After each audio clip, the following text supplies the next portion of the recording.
things are in the New Testament by Paul, and supposedly he is the one who legislated, he is the one who brought. So I'm really trying to understand, how come, it's been such a shift. Like, you don't believe in those verses, or why don't you follow it?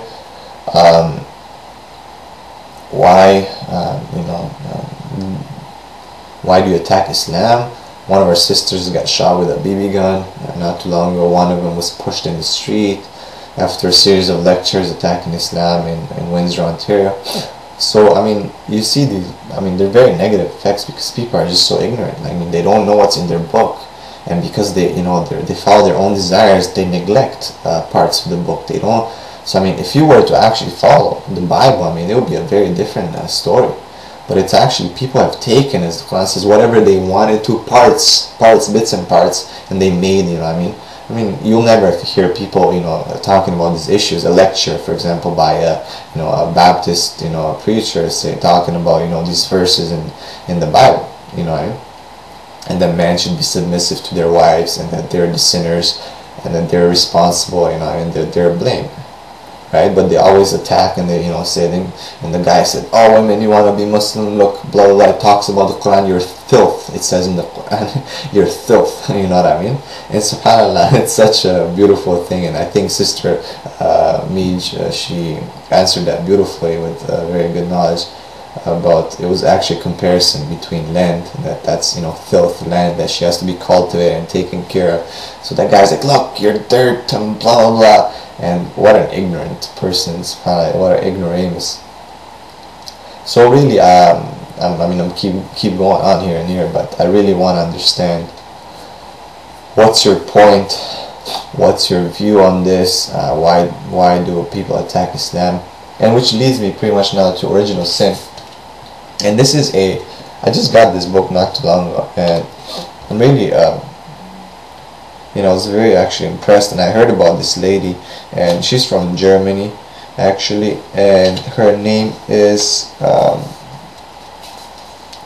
Sigrid. Let me find her name exactly to spell it right.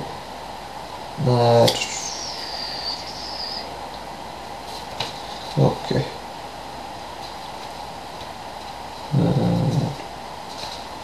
Not find her name right now. Let's see. Alright.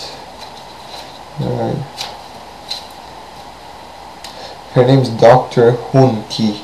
Thing is, Dr. Hunke, and this is the book right here. It talks about the Pope and some of the things that he said about Islam not too long ago, and she wrote some books about the sun rises over Europe from the east or something, and she also wrote Allah is not like that.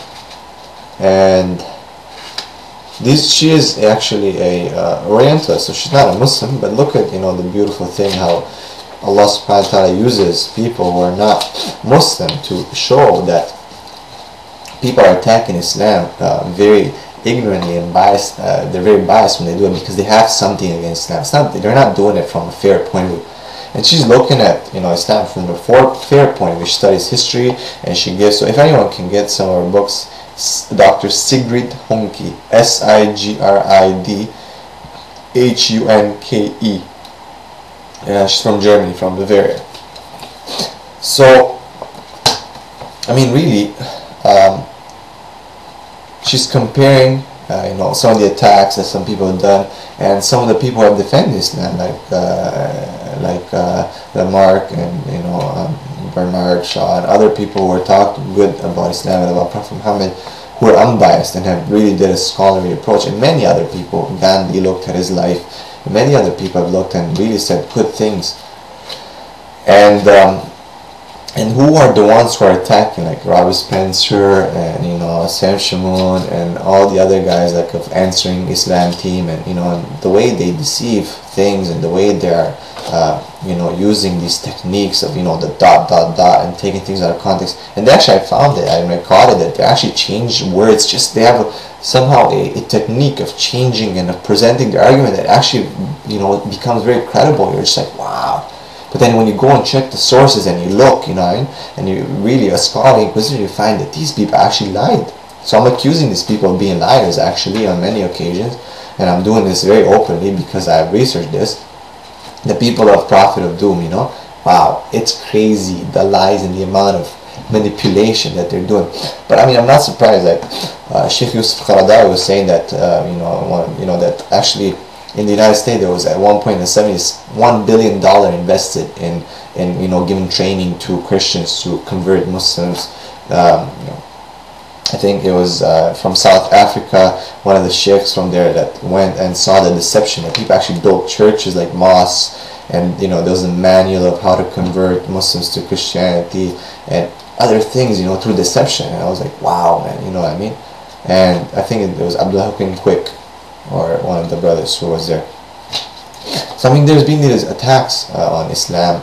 Islam is killing, and all the Quran talks in Surah Tawbah, but no one reads the next verses in Surah Tawbah. And let me just give you, I'm gonna go and just kind of give you those verses, because this is one that's always quoted. Verse 5, I think. And it says that when the sacred months, have passed, then kill the mushrikeen wherever you find them, and capture them, besiege them, and lie in wait for them in each part and every ambush. But if they repent and perform a salah and give zakah, then leave them way free. Verily Allah is oft-forgiving, most merciful. But people will stop before the repent part. And then obviously they don't leave, they don't read the next verse, And if any one of the mushrikeen, seek your protection, then grant him protection, so that they may hear the words of Allah, and then escort him to where he can be secure. That is because they are men who know not. So, how can you kill for everyone in ambush and everything, but then supposedly you're supposed to protect them and then escort them, even after they heard the word, you escort them to what's safe for them? So there's a problem. People don't understand this, the context of where it happened and the treaty that was broken. And look what it's verse 7 says. How can there be a covenant, or a treaty with Allah and His Messenger for the mushrikeen, except those with who you have made a covenant near al-Masjid al-Haram? So it talks about a treaty, and then the months that are talked about in ayah 5, there was kill those people and fight them. It's something to do with the treaty. So look into Islamic history and you find that there was a treaty near the Masjid al-Haram that was done, and that mushrikeen broke it. And then when the months you're not allowed to fight passed, then yes, the Muslims were allowed to fight. But if any of the mushrikeen seek asylum and refuge, the Muslims were supposed to give it to them, give them protection, and then when they hear the Quran, escort them to proper. So how come they always quote this, but they never give the next verse? So this is deception. This is how people go, move around, try to say the Prophet Muhammad was da-da-da, da-da-da. I mean, I have a lot of books here. I looked at some books of the seerah of the Prophet's biography from even